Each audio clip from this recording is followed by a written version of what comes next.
കാസർഗോഡ് ബിജെപിയിൽ പൊട്ടിത്തെറിയുടെ വാർത്തയാണ്. സ്ഥാനാർത്ഥി എം.എൽ. അശ്വിനി ഏകപക്ഷീയമായി കാര്യങ്ങൾ തീരുമാനിക്കുന്നതാണ് സംസ്ഥാന നേതൃത്വത്തിന് കിട്ടിയിരിക്കുന്ന പരാതി.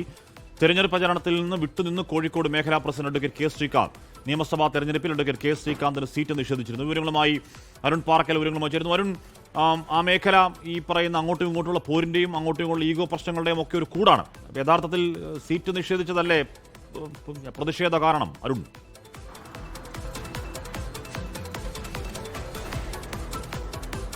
ഹാഷ്മി, നിയമസഭാ തെരഞ്ഞെടുപ്പിൽ പ്രചരണം എല്ലാ മുന്നണികളും തന്നെ ശക്തമാക്കുകയാണ്. കാസർഗോഡ് ബിജെപിക്ക് രണ്ടാം സ്ഥാനത്തുള്ള മണ്ഡലമാണ് കാസർഗോഡ് മണ്ഡലം. 50,000-ത്തിലധികം വോട്ട് കഴിഞ്ഞ 2021 നിയമസഭാ തെരഞ്ഞെടുപ്പിൽ ബിജെപി നേടിയതുമാണ്. ഈ തെരഞ്ഞെടുപ്പ് പ്രചരണം ശക്തമായി നടക്കുന്നതിനിടയിലാണ് ഒരു വിഭാഗീയത ഇപ്പോൾ വീണ്ടും ഉടലെടുത്തിരിക്കുന്നത്. ഈ കെ ശ്രീകാന്തും അതുപോലെ തന്നെ എം.എൽ. അശ്വിനിയും കാസർഗോഡ് മണ്ഡലത്തിൽ സ്ഥാനാർത്ഥിയാകുമെന്ന പ്രചരണം ആദ്യഘട്ടം മുതൽ തന്നെ ശക്തമായിരുന്നു. അതിൽ ആദ്യ പട്ടിക വന്നപ്പോൾ എം.എൽ. അശ്വിനിയുടെയും ശ്രീകാന്തിൻ്റെയും പേരുണ്ടായില്ല.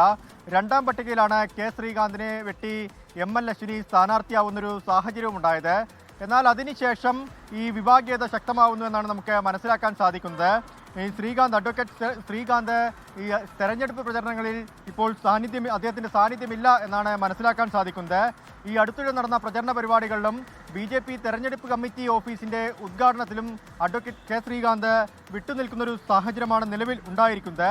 മണ്ഡലത്തിൻ്റെ ഇൻചാർജ് ചുമതലയുണ്ടായിരുന്ന കെ ശ്രീകാന്തിനോട് സ്ഥാനാർത്ഥി പ്രഖ്യാപനം വന്നതോടെ പരിപാടികളിൽ നിന്നൊക്കെ സ്ഥാനാർത്ഥി ഇടപെട്ട് ഒഴിവാക്കുന്നു എന്നാണ് ശ്രീകാന്ത് ഉയർത്തുന്നൊരു പരാതി.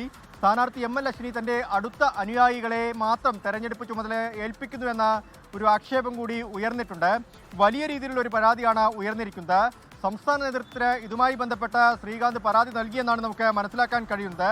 സ്ഥാനാർത്ഥി ഏകപക്ഷീയമായി കാര്യങ്ങൾ തീരുമാനിക്കുന്നു. ആ തീരുമാനമാണ് ഈ ഒരു ഭിന്നതയ്ക്ക് കാരണം, അല്ലെങ്കിൽ അതൃപ്തിക്ക് കാരണമെന്നാണ് മനസ്സിലാക്കാൻ സാധിക്കുന്നത്. എന്തായാലും വലിയ അതൃപ്തിയുണ്ട്. മധൂർ പഞ്ചായത്തിൽ ഉൾപ്പെടെ പൊട്ടിത്തെറി രൂക്ഷമാണ്. മധൂർ പഞ്ചായത്ത് ബിജെപി കമ്മിറ്റിക്കുള്ളിൽ കഴിഞ്ഞ ഒരു 2 ആഴ്ചയായി വലിയ രീതിയിലുള്ളൊരു അതൃപ്തി നിലനിൽക്കുന്നുണ്ട്. ജില്ലാ പ്രസിഡന്റും ജില്ലാ നേതൃത്വവും ഏകപക്ഷീയമായി കാര്യങ്ങൾ തീരുമാനിക്കുന്നു, പ്രശ്നങ്ങളൊന്നും ഇടപെടുന്നില്ല എന്നാണ് ഈ പ്രവർത്തകരുടെയൊക്കെ ഒരു പൊതുവികാരം. പക്ഷേ ജില്ലാ നേതൃത്വം ഇത് പാടെ നിഷേധിക്കുന്നുണ്ട്.